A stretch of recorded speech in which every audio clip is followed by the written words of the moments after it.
Hello everyone. तो स्वागत है आपके अपने YouTube channel the experiment man में। और आज हमारे एचसीएफ और एलसीएम का चैप्टर 4 जो कि लेक्चर 2 होने वाला है। और इसमें आज हम बहुत ही बेहतरीन क्वेश्चन करेंगे, आपके लिए लेकर आए हैं। और वीडियो को पूरा देखें, बिल्कुल भी मिस ना करें। तो चलिए वीडियो को शुरू करते हैं, ठीक है।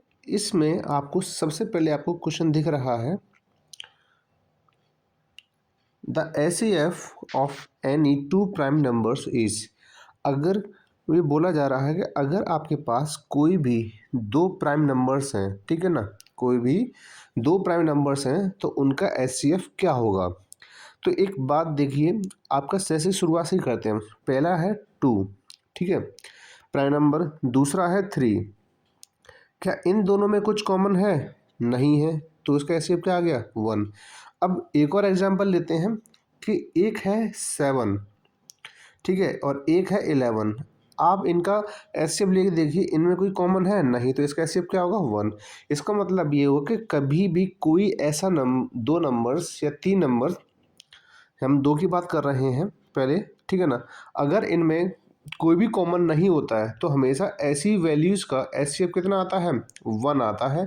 तो इसका मतलब ये हुआ कि अगर कोई भी दो ऐसे प्राइम नंबर्स जिनका हम HCF निकालें तो HCF हमेशा कितना आया करेगा? 1 आया करेगा। कितना आएगा?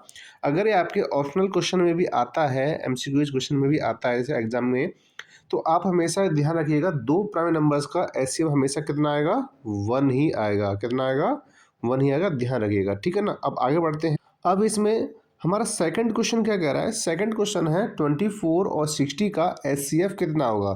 तो देखिए, सबसे पहले हम क्या करते हैं, 24 के फैक्टर्स करते हैं। 24 के क्या करते हैं? फैक्टर्स। 2 से डिवाइड करिए, कितना हो जाएगा? ये हो जाएगा 2 1 जा 2, 2 2 जा 4। इसके बाद फिर 2 से डिवाइड करेंगे, कितना हो जाएगा? 6 टाइम चला जाएगा। फिर 2 से डिवाइड करेंगे, कितना आ जाएगा? 3 टाइम्स। और फिर 3 से डिवाइड करेंगे तो कितना आ जाएगा? 1 टाइम। अब आप ये नहीं कह सकते, ये मैंने फैक्टर्स आपको पहली ही वीडियो में आपको कवर करा दिए थे। तो आप इस सीरीज़ का फर्स्ट लेक्चर देखिए, इसके बाद आप सेकंड लेक्चर देखिएगा तो आपको अच्छे से समझ में आएगा, ठीक है ना। तो अब आगे वाले पे करते हैं। अब आगे हमारा क्या? 60 है। तो 60 का हमें क्या करना है? फैक्टर, क्योंकि ये इवन नंबर तो 2 से ही डिवाइड होगा। तो 2 से चला जाएगा कितने टाइम? 30 टाइम। फिर 2 से चला जाएगा कितने टाइम? 15 टाइम। अब ये 2 से जाएगा नहीं, कितने जाएगा? 3 से। तो 3 5 जा 15। और लास्ट में आपका किससे डिवाइड होगा? 5। 5 से ही डिवाइड होता है, तो आ गया आपका 1। अब हमें क्या करना है, हमें 24 के हमने क्या फैक्टर लिखे हैं? 24 के हमने फैक्टर लिखे हैं 2 मल्टीप्लाई 2 मल्टीप्लाई 2 मल्टीप्लाई 3, ठीक है। इसके बाद हमने 60 के जो फैक्टर लिखे हैं वो क्या लिखे हैं? वो हमने लिखे हैं 2 मल्टीप्लाई 2 मल्टीप्लाई 3 मल्टीप्लाई 5। तो आप यहाँ पे देख पा रहे हैं। अब हमें क्या देखना है? इनमें कॉमन फैक्टर्स देखने हैं हमें। तो सबसे पहले क्या है? ये कॉमन मिल रहा है। इसके बाद हमारा ये 2 कॉमन मिल रहा है। और एक हमारा 3 कॉमन मिल रहा है। तो इस तरीके से एक पहला पेयर, दूसरा पेयर और ये तीसरा पेयर। तो इसका मल्टीप्लाई करेंगे, कितना आएगा? 2 2 जा 4, 4 3 जा कितना होता है? 12 होता है। तो इसका मतलब क्या हुआ कि 12 ही इसका HCF हो जाएगा, ठीक है ना। ध्यान रखिएगा, HCF कोई बहुत बड़ा टॉपिक नहीं है ऐसा जो आपको मुश्किल लगे। हाँ, वर्ड प्रॉब्लम ज़रूर आपको थोड़ी प्रॉब्लम देंगी, लेकिन आप थोड़ा पेशेंस रखिए और चीज़ों को समझने की और सीखने की कोशिश ज़रूर करिएगा, ठीक है ना। अब आगे बढ़ते हैं। अब हमारे पास अगला क्वेश्चन क्या है? हमारे पास अगला क्वेश्चन है 144 और 168 का हमें क्या निकालना है? HCF निकालना है। तो सबसे पहले हम क्या करेंगे? 144 के फैक्टर्स कर लेते हैं, ठीक है। 144 के फैक्टर्स करेंगे क्योंकि इवन नंबर है तो 2 से ही डिवाइड होगा। तो 2 7 जा 14 होता है और 2 2 जा 4 होता है। फिर 2 से डिवाइड करेंगे तो 2 3 जा कितना हो गया? 6 और 2 6 जा 12। इसके बाद 2 से डिवाइड किया, कितनी बार चला जाएगा? 18 टाइम चला जाएगा। इसके बाद हम 2 से डिवाइड करेंगे तो 9 टाइम चला जाएगा। फिर 3 से डिवाइड करेंगे हम तो 3 टाइम चला जाएगा। फिर 3 से डिवाइड करेंगे तो कितनी बार चला जाएगा? 1 टाइम। एक बात ध्यान रखिएगा, कभी भी हमें ऐसे कंपोजिट नंबर से हमें क्या नहीं करना है? डिवाइड नहीं करना है। ध्यान रखिएगा, जब भी हम फैक्टर पता कर रहे हैं तो हम किसी भी ऐसे कंपोजिट नंबर को हम डिवाइड में नहीं लिख सकते हैं। यानी कि यहाँ पे जो नंबर्स आएंगे, इन जगह पे जो नंबर्स आने वाले हैं वो हमेशा प्राइम नंबर ही आएंगे। कंपोजिट नंबर से गलती से भी आपको क्या नहीं करना है? डिवाइड नहीं करना है, फैक्टर्स नहीं करने हैं, ठीक है ना। अब अगला क्वेश्चन लेते हैं, वो है आपका 168, अब ये भी एक क्या है, इवन नंबर है, तो हम डिवाइड करते हैं तो 2 8 जा 16 और 2 4 जा 8। अब 2 से फिर डिवाइड करिए तो 2 4 जा 8 होता है, 2 2 जा 1 होता है, फिर से 2 से डिवाइड हो जाएगा तो 2 2 जा 4 और 2 1 जा 2। अभी क्या होगा, 3 से जाएगा 3, तो 3 7 जा 21 होता है। इसके बाद 7 से डिवाइड करेंगे तो कितना आएगा, 1 टाइम चला जाएगा। अब आप ये देखिएगा कि हमने यहाँ पे क्या 144 के जो फैक्टर्स लिखे हैं वो कितने लिखे हैं, 1 2 3 4 5 6। तो 2 मल्टीप्लाई 2 मल्टीप्लाई 2 मल्टीप्लाई 2, ठीक है, और इसके बाद 3 मल्टीप्लाई 3 हो जाएगा, 3 मल्टीप्लाई 3। अब हमें किसके चाहिए, 168 के चाहिए। तो हमने क्या लिखा है, 2 मल्टीप्लाई 2 मल्टीप्लाई 2 और इसके बाद 3 मल्टीप्लाई 7। तो अब यहाँ पे देखिएगा कि हम यहाँ पे क्या कर रहे हैं। हमने सबसे पहले क्या देखना है, पेयर देखना है। तो पहला पेयर ये हो गया, दूसरा पेयर ये हो गया, तीसरा पेयर ये हो गया, इसके बाद नेक्स्ट पेयर हमारा 3 का बन रहा है, ठीक है ना। तो अब हम क्या करेंगे, पहला पेयर लिख लिया, दूसरा पेयर भी लिख लिया, तीसरा पेयर भी लिख लिया और चौथा पेयर लिख लिया। अब इनका आप क्या कर देंगे, मल्टीप्लाई कर देंगे। मल्टीप्लाई करने पर जो आंसर आएगा वही एचसीएफ होगा। तो 2 2 जा 4, 4 2 जा 8 और 8 3 जा 24। तो इसका मतलब क्या हुआ कि इनका जो एचसीएफ आया वो 24 आया है, ठीक है। फर्स्ट क्वेश्चन अभी जो करा है इससे पहले का क्वेश्चन और ये वाला क्वेश्चन बिल्कुल सेम है। तो एचसीएफ निकालने का प्रोसीजर एकदम सेम है। मैंने दो तरीके बताए थे। पहला बताया था मैंने प्राइम फैक्टराइजेशन, जो हम यहाँ पे कर रहे हैं, और जब हमारे पास लार्जर वैल्यूज होंगी तो वहाँ पे क्या कर लेंगे, हम वहाँ पे डिवीजन मेथड का इस्तेमाल कर लेंगे। किसका कर लेंगे, डिवीजन मेथड का इस्तेमाल कर लेंगे, ठीक है ना। अब हमारे पास अगला क्वेश्चन है, वो क्वेश्चन हमसे क्या कह रहा है, एचसीएफ निकालना है 16, 24 एंड 48 का। तो ये चीज़ आपको मैं पहले बता चुका हूँ एक बार। बस इसमें क्या है, इसमें आपको 3 वैल्यू दी गई है। लास्ट में हमने जो बात की, हमने दो दो नंबर के बारे में बात की, ठीक है। तो 16 के फैक्टर पता कर लेते हैं क्या है। तो ये हो जाएगा 2 मल्टीप्लाई 2 मल्टीप्लाई 2 मल्टीप्लाई 2, 2 2 जा 4 2 जा 8 2 जा 16, ठीक है। अब बात करते हैं 24 के बारे में। तो 2 मल्टीप्लाई 2 मल्टीप्लाई 2 मल्टीप्लाई 3, 2 2 जा 4, 2 2 जा 4, 4 2 जा 8 और 8 3 जा 24। अब बात करते हैं 48 के बारे में। अब यहाँ पे 48 के करते हैं तो 2 मल्टीप्लाई 2 मल्टीप्लाई 2 मल्टीप्लाई 2 मल्टीप्लाई 3। ये हमने क्या कर लिया, इनके फैक्टर्स कर लिए हैं। अब हमें क्या चाहिए, इनका एचसीएफ चाहिए हमने। तो देखिए, पहला पेयर, दूसरा पेयर, तीसरा पेयर, क्या इसके अलावा कोई और पेयर मिल रहा है, नहीं मिल रहा। तो इसका मतलब क्या होगा, पहला पेयर निकाल लिया, दूसरा पेयर निकाल लिया, तीसरा पेयर निकाल लिया। 2 2 जा 4 2 जा 8। तो इसका क्या हो जाएगा एचसीएफ, इसका हो जाएगा 8। कितना हो जाएगा इसका एचसीएफ, 8 हो जाएगा, ठीक है ना। तो इसमें ध्यान रखिएगा, चाहे आपके पास 3 वैल्यू दी जा रही हैं, चाहे आपके पास 4 वैल्यू दी जा रही हैं, चाहे आपके पास 5 वैल्यू दी जा रही हैं, जब भी हम पेयर देखेंगे तो उन सभी में इकट्ठा करके देखेंगे। 3 है तो हमने 3 में पेयर देख रहे हैं। अगर हमारे पास 4 वैल्यूज होती तो हम 4 में ही पेयर देखते, ठीक है ना। अभी हमारे पास 3 है, 16 है, 24 और 48। तो हमने तीनों में देखा कि कॉमन क्या मिल रहा है हमें, ठीक है ना। अब बढ़ते हैं हम आगे। अब देखिए, हमारे पास अगला क्वेश्चन है। वो अगला क्वेश्चन हमसे क्या कह रहा है, अगला क्वेश्चन हमसे कह रहा है कि हमें 2502 और 3654 का एचसीएफ निकालना है। देखिए, मैंने आपसे एक बात बोली थी कि अगर हमारे पास ऐसा नंबर है जो बड़ी वैल्यूज है तो हम उसको डिवीजन मेथड अप्लाई करके उसका एचसीएफ निकाल सकते हैं, ठीक है ना। तो हम यहाँ पे क्या करते हैं, डिवीजन मेथड लेते हैं। तो मैंने क्या कहा था कि जो बड़ी वैल्यूज है, उस बड़ी वैल्यू है उसे पहले लिखिए और आप छोटी वैल्यू से क्या करिए, आप डिवाइड करिए। तो छोटी वैल्यू क्या है, 2502। अब हम क्या करते हैं, इसको डिवाइड करते हैं। तो जब आप डिवाइड करोगे तो ये कितने में चला जाएगा, 1 टाइम चला जाएगा। 1 टाइम जाने में कितना आएगा, 1 पहले माइनस करें 2502 और इसको माइनस कर देंगे, कितना आ जाएगा, ये 2 आ जाएगा, ये 5 आ जाएगा, ये 1 और 1 आ जाएगा, ठीक है ना। अब इसके बाद हम क्या करेंगे, इसमें किससे डिवाइड करेंगे, जो लास्ट हमने किया था 2502 से। अब यहाँ पे देखिए, अब हम जब इसका मल्टीप्लाई करेंगे, डिवाइड करेंगे, तो डिवाइड करेंगे 2 टाइम चला जाएगा। 2 टाइम जाने पे कितना आएगा, 2304। अब आप क्या कर दीजिए, इसे माइनस कर दीजिए। तो माइनस करने पर कितना आएगा, 12 में से 4 जाएंगे तो कितने बचेंगे हमारे पास, 8 बचेंगे। यहाँ पे 9 बचेगा। 4 में से 3 जाएगा तो क्या बचेगा, 1 बचेगा। अब 198 है, 198 में किससे करना है, 1152 से करना है, ठीक है ना। अब हम क्या करते हैं, अब हम ये करते हैं कि 198 का डिवाइड करना है 1152 में। तो हम अगर डिवाइड करते हैं तो हमारे पास कितना आएगा, हमारे पास ये चला जाएगा 5 टाइम, ठीक है। और 5 टाइम जाने पर कितना आएगा, 990 आ जाएगा। और जब हम इसे माइनस करेंगे, जब हम इसे क्या करेंगे, माइनस करेंगे, तो माइनस करने पर हमें कितना मिलेगा, माइनस करने पर हमें मिलेगा 162, कितना आ जाएगा 162। और इसके बाद हम 162 अब हमें लास्ट क्या करना है, हमने लास्ट टाइम किससे डिवाइड किया था, 198 से डिवाइड किया था। अब हम यहाँ रख लेंगे और इसमें डिवाइड कर देंगे, ठीक है ना, 198। तो अब हम डिवाइड करेंगे तो कितनी में चला जाएगा, 162 1 टाइम चला जाएगा। और इसको जब माइनस करेंगे तो माइनस करने पर आएगा 36 आ जाएगा, कितना आ जाएगा, 36 आ जाएगा। और फिर 36 से अब हम किस में करेंगे, सीधा 1 करेंगे, 162 में करेंगे, किस में करेंगे, 162 में करेंगे, ठीक है। स्पेस ना होने की वजह से प्रॉब्लम हो रही है, ठीक है। तो हम क्या करेंगे, डिवाइड करेंगे। अब हमें क्या करना है, 162 में 36 से डिवाइड करना। अब हम इसे जब सॉल्व करेंगे तो 36 कितनी से डिवाइड करेंगे तो कितनी बार चला जाएगा, ये चला जाएगा 144, जो कितनी बार जाएगा आपका, 4 टाइम चला जाएगा, ठीक है ना।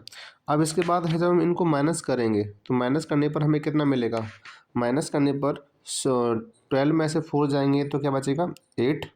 और यहाँ पे कितना, 15 में से 14 जाएंगे तो क्या बचेगा, 1 बचेगा। अब देखिए 18 लास्ट टाइम हमने किससे डिवाइड किया था,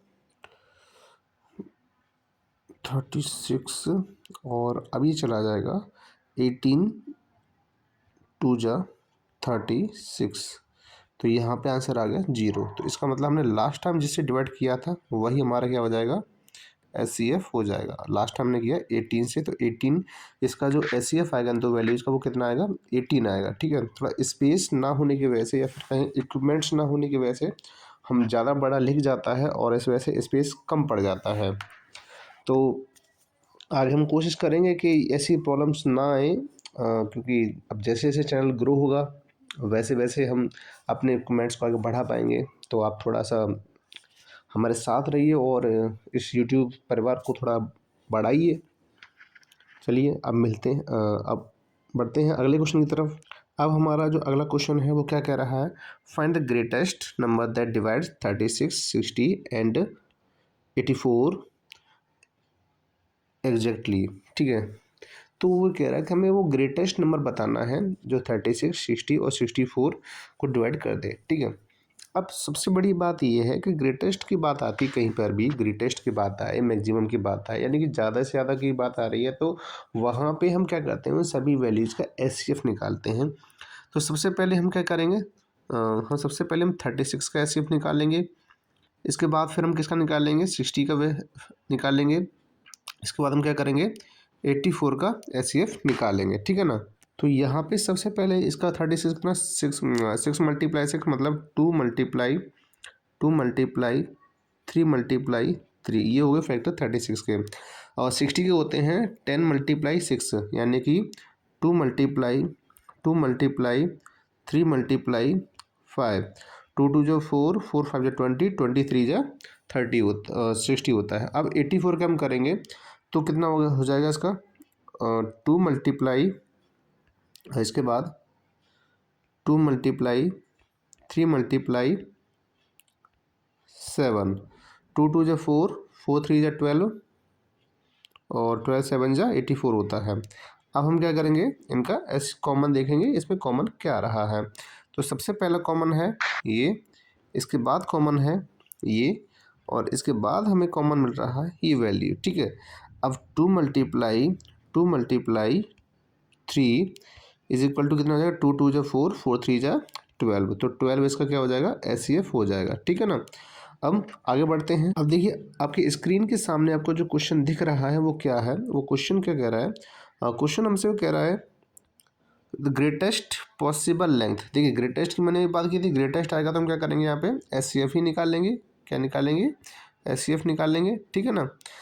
length in centimetre which can be used to measure the length 495, हमें अलग अलग लेंथ दी गई है, 495 दी गई है, दूसरी हमें दी गई है 900 दी गई है, इसके बाद हमें 1665 दी गई है, ठीक है। ये सारी की सारी वैल्यूज किस में आपकी सेंटीमीटर में है, किस में है सेंटीमीटर में दी गई हैं। अब हमें क्या करना है ग्रेटेस्ट पॉसिबल लेंथ निकालनी है, इसका मतलब इनका क्या निकालना है एचसीएफ निकालना है। तो जैसे मैंने आपको दोनों तरीके बताए हैं, आपको प्राइम फैक्टराइजेशन मेथड भी बताया है और मैंने आपको डिवीजन मेथड भी बताया है, आप कोई भी एक मेथड का इस्तेमाल करके आप इसका आंसर मुझे दीजिएगा, यानी कि आप मुझे कमेंट बॉक्स में बताइएगा कि इसका आंसर क्या आ रहा है, ठीक है ना। क्योंकि एक क्वेश्चन तो इतना बनता है कि आप इतना सीख रहे हैं तो आप एक क्वेश्चन होमवर्क से करके दिखाओ मुझे, ठीक है ना। अब आगे बढ़ते हैं, ये क्वेश्चन आप ही करके लेके आओगे, ये वैसे मैं नहीं करूँगा, ठीक है ना। और मुझे कमेंट बॉक्स में ज़रूर बताइएगा कि इसका आंसर क्या आ रहा है। इसके बाद अगला क्वेश्चन क्या है, अगला क्वेश्चन हमसे कह रहा है वो क्या है कि the length of the longest tape in centimetre which can B used to measure the length 7 meter, 3 meter and 45 centimeter and 12 meter 95 centimeter। अब देखिए सबसे बड़ी बात यह कि हमें यहाँ पे जो लॉन्गेस्ट टेप की जो लेंथ निकालनी है, दैट मीन्स एचसीएफ निकालना है, हमें क्या निकालना है, हमें एचसीएफ निकालना है। और एचसीएफ निकालने के लिए हमें क्या करना पड़ेगा, एचसीएफ निकालने के लिए हमें यहाँ पे हर एक की वैल्यू को हमें सेंटीमीटर में कन्वर्ट करना पड़ेगा। तो जैसे हमें दिया गया 7 मीटर, क्या दिए गए 7 मीटर, तो 7 मीटर का कितना, 1 मीटर में 100 सेंटीमीटर होते हैं, तो ये हो जाएगा 700 सेंटीमीटर, ठीक है। इसके बाद नेक्स्ट है 3 मीटर एंड 85 सेंटीमीटर, अगर आप इसको निकालते हैं तो ये हो जाएगा 385 सेंटीमीटर। इसके बाद हमें दिया गया है 12 मीटर एंड 95 सेंटीमीटर, जब आप इन दोनों को निकालोगे तो कितना हो जाएगा 1295 यानी 1295 यानी 1295 सेंटीमीटर। अब हमारे पास अलग अलग वैल्यूज आ चुकी हैं, पहला 700, दूसरा 385 और तीसरा हमारे पास 1295। अब हमें करना क्या है, इन सब का एचसीएफ निकाल देना है, क्या निकाल देना है, एचसीएफ निकाल देना। देखो आधा क्वेश्चन मैंने कर दिया है, अब आधा बचा क्वेश्चन आपको होमवर्क से करना है, ठीक है ना। अब यहाँ पे आपको क्या करना है, आपको कोई भी एक मेथड लगा के, चाहे अब देखो इसमें लिखा तो है नहीं कि प्राइम फैक्टराइजेशन से करना है या कैसे करना है, डिवीजन मेथड से, आप जैसे चाहें जिस मेथड से यूज़ करो फैक्टर करे करिए और इसका आंसर मुझे बताइए, ठीक है ना। तो ये क्वेश्चन आपको ही करना है, ठीक है, और कोई बहुत मुश्किल क्वेश्चन नहीं है, बहुत ही आसानी से इसका आंसर आ जाएगा। तो चलिए अब आगे बढ़ते हैं अगले क्वेश्चन की तरफ। अब क्वेश्चन क्या है आपके लिए, क्वेश्चन है आपके लिए अब the dimension of a room 10 metre, 12 metre and 18 metre, हमें रूम की डायमेंशन दी गई है, find the length of greatest possible scale which can be measure all the dimensions exactly, हमें इसका ग्रेटेस्ट पॉसिबल स्केल बताना है। तो यानी कि हमें क्या करना है, इसका एचसीएफ निकालना है, ग्रेटेस्ट की बात आ रही है तो हम एचसीएफ की ही बात करेंगे यहाँ पे। तो हमें यहाँ पे क्या करना है, सबसे पहले 10,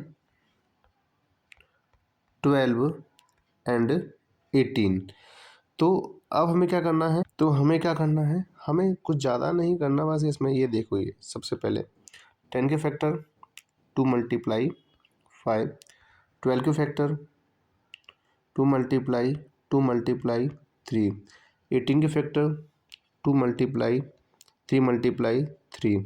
अब इसमें आप ये देखिएगा कि इसमें कॉमन क्या है, देखिए 2 2 2, क्या कुछ और कॉमन है, नहीं कॉमन है, तो इसका मतलब क्या हो जाएगी 2 हो जाएगी, यानी 2 मीटर इसका आंसर आ जाएगा, क्या आ जाएगा इसका 2 मीटर इसका आंसर आ जाएगा। तो 2 मीटर की इज द लॉन्गेस्ट जो हमारी टेप होगी जो सभी डायमेंशन को मेजर कर सकती है एग्जैक्टली, ठीक है ना। तो अब आगे बढ़ते हैं।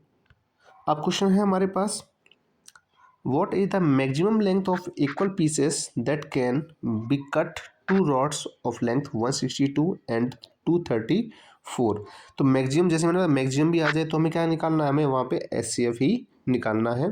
तो हमारे पास जो दो चीज़ें दी गई हैं वो है 162 दिया गया है और दूसरा दिया गया है 234।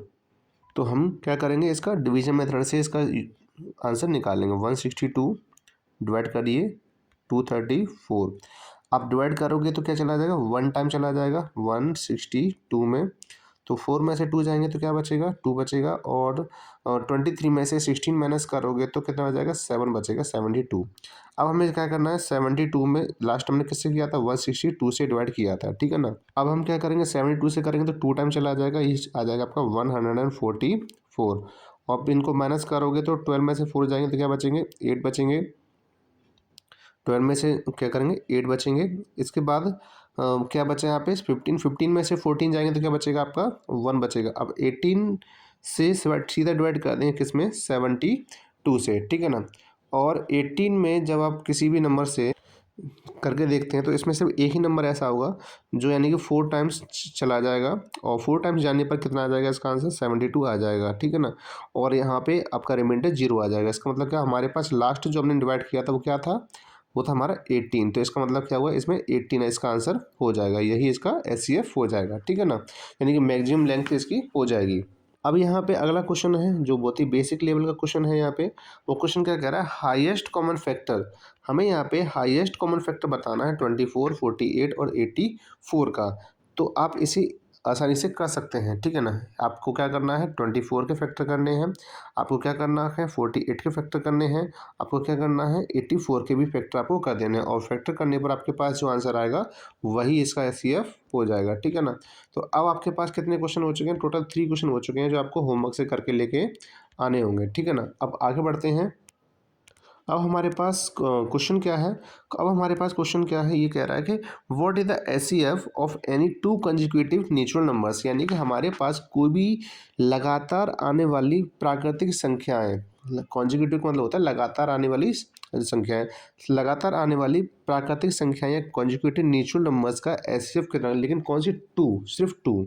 तो इसमें ये क्वेश्चन बिल्कुल वैसे ही है जैसे कि हमने अभी फर्स्ट सबसे पहला क्वेश्चन किया था वीडियो में, कि लगा कि आपके अगर दो प्राइम नंबर्स हैं तो उनका एचसीएफ कितना होगा, तो उसको मैंने आंसर बताया था कि 1 होगा, ठीक है ना। वैसे ही अगर मैं किसी भी लगातार दो ऐसी प्राकृतिक संख्याएं जो लगातार आ रही हैं, जैसे मान लेते हैं मैं एक नंबर लेता हूँ 9, एक नंबर लेता हूँ 10, तो इन दोनों में कॉमन क्या है, कुछ नहीं है, तो इसका एचसीएफ कितना हो जाएगा, 1 हो जाएगा। अब मैं लेता हूँ 12, दूसरा लेता हूँ मैं 13। अगर आप इन दोनों के बीच में देखोगे तो किसमें कुछ कॉमन है, नहीं है, तो इसका मतलब इस कि कभी भी दो कॉन्जिक्यूटिव नंबर जो लगातार आ रही हैं उनका एचसीएफ पूछा जाए तो कितना होगा, इसका आंसर हमेशा 1 होगा। ध्यान रखिएगा, वो ये नहीं कह रहा है कि लगातार आने वाली दो कॉन्जिक्यूटिव इवन नंबर्स तो आंसर अलग होगा, ठीक है। हम ये सिर्फ इतना कह रहे हैं कि लगातार आने वाली संख्याएं, तो लगातार आने वाली संख्याओं का ऐसे हमेशा क्या होता है, 1 ही होता है, ठीक है। अब ये आज की वीडियो का लास्ट क्वेश्चन है, वो कह रहा है 54, 81, 270 एंड 135 इनका एचसीएफ कितना होगा, यानी जीसीडी कितना। देखो जैसे मैंने बताया था आपको शुरुआत में ही, पहली वीडियो में मैंने कहा कि जो एचसीएफ होता है, एचसीएफ का दूसरा नाम क्या होता है, जीसीडी होता है, यानी ग्रेटेस्ट कॉमन डिवीजर होता है, ठीक है ना। तो हमें क्या करना होगा, 54 के फैक्टर करने हैं, 81 के फैक्टर करने हैं, और इसके बाद 270 के फैक्टर करने होंगे, इसके बाद 135। इन दोनों के, इन सभी चार वैल्यूज के आपके जो फैक्टर्स होंगे, मान लीजिए ए फैक्टर है, बी फैक्टर है, सी फैक्टर है और डी फैक्टर है। आप ये देखिए कि इन चारों में कॉमन क्या है, जो कॉमन होगा आप वहाँ पे लिख दीजिएगा, ठीक है ना। जो भी कॉमन होगा वहाँ पे लिख दीजिएगा और फिर मल्टीप्लाई कर दीजिएगा। तो इस तरीके से आपको क्वेश्चन करने के लिए टोटल 4 हो गए, यानी आपको होमवर्क के लिए टोटल 4 क्वेश्चन हो चुके हैं, और आप 4 क्वेश्चन आपका आंसर्स आप मुझे बताएंगे कमेंट बॉक्स में। इसके अलावा हमारा एक टीजी